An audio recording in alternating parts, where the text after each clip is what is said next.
Voy a empezar este vídeo de economía de la empresa haciéndoos un breve repaso de lo que tenéis que saber del tema que os expliqué en el vídeo anterior, que es el tema 6, la función financiera de la empresa, la financiación de la empresa, ¿no?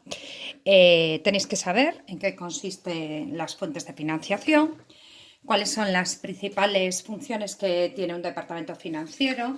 Debéis de tener en cuenta las distintas variables a la hora de obtener fuentes de financiación, como los costes de dicha financiación, el plazo en el que hay que devolverla, etc. Y siempre teniendo en cuenta el criterio de que en la estructura financiera de la empresa el 50% debe de ser fondos propios y el 50% aproximadamente fondos ajenos. Tenéis que saber clasificar las fuentes de financiación según la procedencia interna y externa, según la propiedad o titularidad propia y ajena y según el plazo de devolución a corto y largo plazo. Concepto de financiación interna o autofinanciación, que es aquella que se genera dentro de la propia empresa. Y aquí tenéis que diferenciar entre la autofinanciación de mantenimiento, que serían básicamente las amortizaciones y las provisiones, y la autofinanciación de enriquecimiento, que serían las reservas. Dentro de las reservas tenéis que saber clasificarlas en legales, estatutarias, voluntarias y por prima de emisión. Y debéis de enumerar o tener en cuenta las ventajas e inconvenientes de la autofinanciación. Después vamos con la financiación externa. La financiación externa es aquella que procede de fuera de la empresa y puede ser ajena, es decir, que haya que devolverla, o incluso puede ser externa y propia. Una ampliación de capital sería externa, proviene de fuera de la empresa, pero sería propia porque no existe una obligación de devolución. Bien, dentro de la financiación externa a corto plazo debéis de tener en cuenta el crédito comercial, que es el crédito de proveedores, ¿no? Los préstamos y créditos bancarios a corto plazo, diferenciando entre un préstamo, lo que es un préstamo y lo que es un crédito, en qué consiste el descuento de efectos, qué significa otra de las fuentes de financiación a corto plazo externa, es lo que denominamos la sociedad factor, cuando la empresa tiene urgencia de liquidez, pues se encarga otra empresa llamada Sociedad Factor, le transmite las deudas de sus clientes.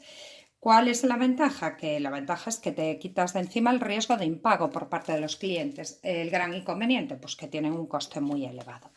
Bien, financiación externa a largo plazo. Lo mismo, préstamos y créditos a largo plazo y diferenciar lo que es un préstamo de un crédito. Lo que es un empréstito de obligaciones y diferenciar muy bien lo que son acciones y obligaciones. ¿En qué consiste el leasing? Pero básicamente el leasing operativo, ¿no? El leasing básicamente es cuando una empresa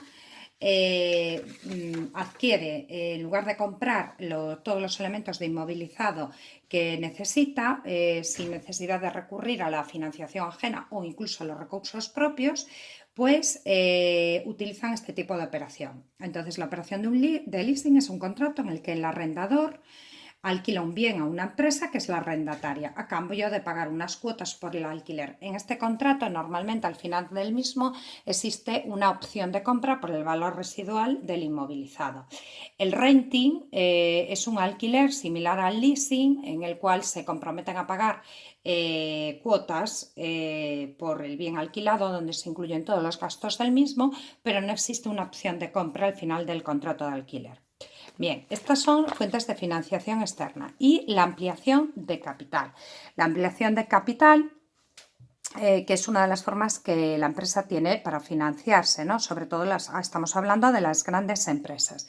Y aquí en la financiación de capital os viene lo que son los derechos preferentes de suscripción. Los derechos preferentes de suscripción, básicamente lo que tenéis que saber de los mismos o lo que es lo mismo la reserva por prima de emisión, os voy a mandar un ejercicio práctico de ampliación de capital, pero, o sea, no porque lo tengáis que saber hacer, sino simplemente para que veáis en qué consisten los derechos de suscripción. Los derechos de suscripción, así como la reserva por prima de emisión, es para evitar que los antiguos accionistas pierdan valor, pierdan valor de sus acciones cuando se lleva a cabo una ampliación de capital. El derecho de suscripción consiste en que tienen preferencia a la hora de comprar acciones nuevas antes que el resto de inversores. Pueden comprar una parte equivalente a la que ya poseen, para seguir manteniendo la misma proporción de poder en la empresa, ¿no?